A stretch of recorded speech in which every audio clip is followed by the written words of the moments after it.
Nagkamali yata si Dilima ng pinuntahan na rally kasi pumunta to sa sa Rizal. Nung umpisa ng rally, umpisa ng kampanya, pumunta to siya sa may bandang Angono Rizal yata to siya kung saan parte sa Rizal na may piyesta to eh. Ito yung unang video na mapanood nyo. Banayad pa yung niya. Banayad pa yung mga niya, yung pagka sa caravan niya, yung motorcade.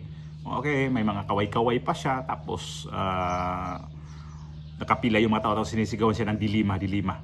Pero mamaya, mayroon siyang mangyayari hindi maganda sa kanya. Pasok mo na yung video. Ito yung video oh.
Tawa-tawa pa siya doon na mukhang okay daming mga supporter ko dito, mga pala to, mga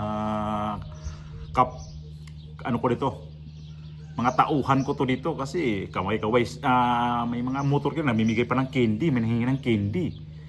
Ito kasi si Dilima, na talaga to kritiko talaga to ni dating Pangulong Duterte. Mayor pa lang si dating Duterte, ito naman siya yung dating abogado ng sa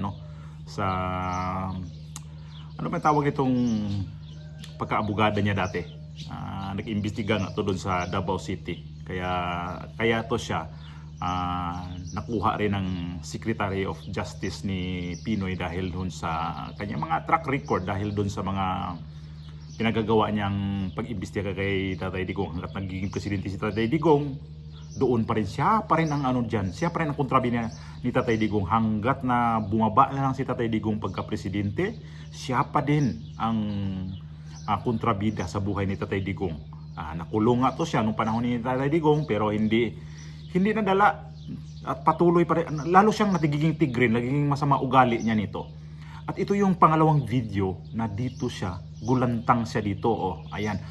Pero kunting-kunti lang tong video kasi mas strict ako dito Kunti lang Ito yun Duterte! Di niya maintindihan kung saan ipapaling yung mukha talaga niya. Hiyang-hiya talaga siya doon. Kasi sa ginawa ng mga tao ay pagsisigaw ay parang di niya alam kung saan, anong nangyari dito. Sa una pa lang ay na okay naman yung karaban niya. Okay naman, mimigay pa nga siya ng candy, mananghingi, may sumisigaw pa sa apelyido niya. Bandang huli na, Duterte na. Nagkaluko-luko na ang kanyang karaban. So ito yung, sinabi ko nga na ito yung nagiging senador dati na panahon ni Pinoy yun. Kasi grabe kasi talaga to dati, nung panahon to ni Pinoy na nagiging Secretary of Justice. Ang ginawa nito kasi dati pinakulong sila sila Enrile, si Bong Revilla at saka itong si Jinggoy Estrada. Siya yan dati yung may sila sa ombudsman dahil doon sa mga yung PDAP ba yon dati? Yun ang dahilan na siya yung pinag-initan yung tatlong senador kasi ito yung pinakamalaking tumanggap dati ng PDAP, itong tatlong senador. Ito silang nabanggit ko nga kanina.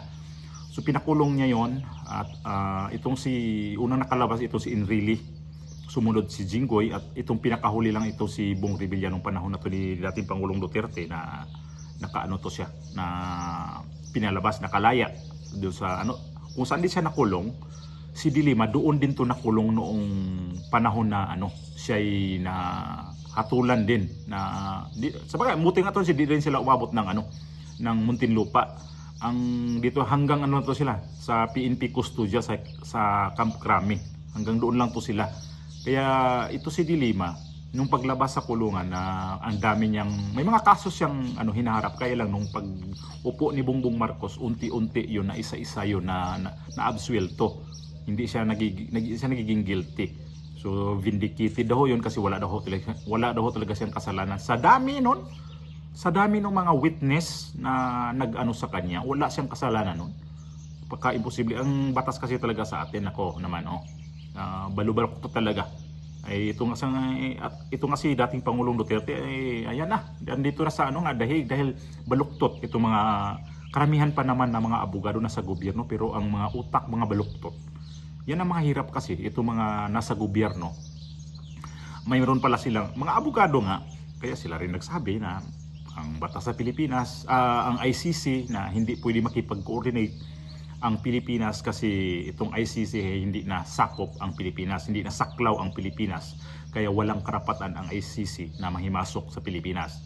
Kaya di pwede na si dating Pangulong Duterte. Pero pala, puro propaganda itong ginawa ng administrasyon ngayon.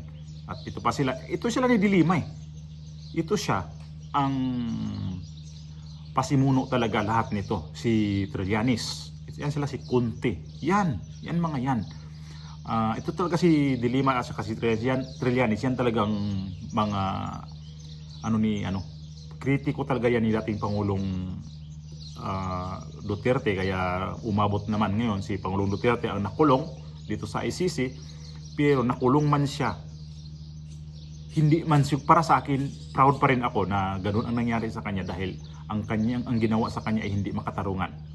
Hindi dumaan sa tamang batas, at isa pa ang kanyang dahilan sa pagkakulong ay yung hindi naman pagnanakaw eh.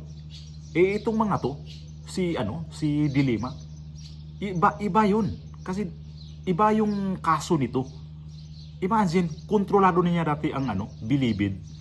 Doon siya nagsusupply ng hindi naman nagsusupply, protector nga siya diyan sa mga nakakulong sa Bilibid. Kaya lang biglang bumaliktad itong kaso na to nito si Dilima nung panahon na itong pagpasok na ni Bongbong Marcos. Kaya ito nakalaya tong gaga na to. Kaya yan, nangampanya sa Rizal, di niya akalain na ganoon pala mangyayari sa kanya na sisigawan siya ng Duterte. Napahiya siya na kamali nga lugar eh. Napahiya siya, tunaw siya sa doon. Talagang tunaw ang kanyang mukha doon sa pagsigaw sa mga tao na Duterte. Kaya yon na siya. Hindi niya alam, kaya gumaganon-ganon na lang siya. Kaya pasensya na kayo sa kunting video na, pero doon talaga yon galing. Kita naman natin nga ang kanyang sinasakit sa mga kasama, yon pa rin. So bandang unahan na yon. Kawawang Dilima.